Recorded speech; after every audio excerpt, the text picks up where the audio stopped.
All right, so thanks for coming in another video. We're gonna be doing the front sway bar bushings in this video.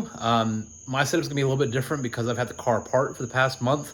But if you're gonna do this on your own, just imagine you take the two sway bar bolts from either side, take those down, the sway bar pivots down, and then everything else is gonna be the exact same.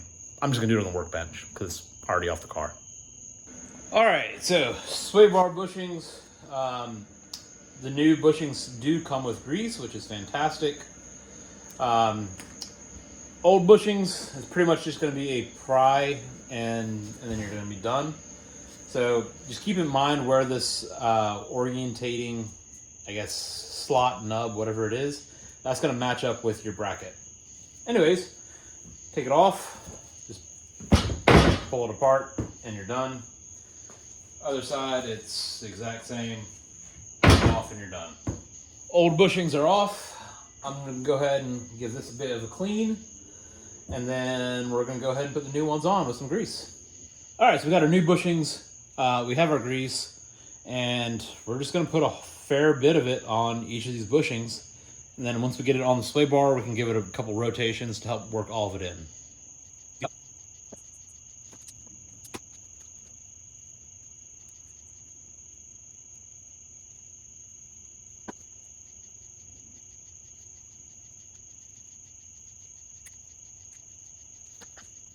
Jokes aside, it's time for this to go back on the sway bar. So just open it up.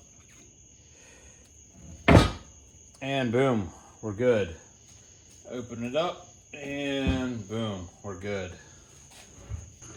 All right, so if you had your sway bar completely off the car like I did, there's your indexing slot up there. So you're gonna make sure your bushing matches that. And basically, yeah, we're just gonna throw this guy back up, and our end links are gonna come in from the back side for our control arms. So that little tab right there, it's gonna stab in from the back side. So all of our brackets are holding up our bushings. We're not gonna torque them down quite yet because we still have to have enough slop to get this guy back in its home. All right, end links are back in on both sides. Now it's just time to torque everything to their respective spots. No, I'm not going to tell you what that torque value is, but I'll give you a hint that these four on the sway bar are 10 foot-pounds less than that end link. And just like that, we're torqued here and here on both sides. Fantastic. All right, so it's been a long time coming. You can see the wheels are back on the car. So that means mechanical reassembly is done.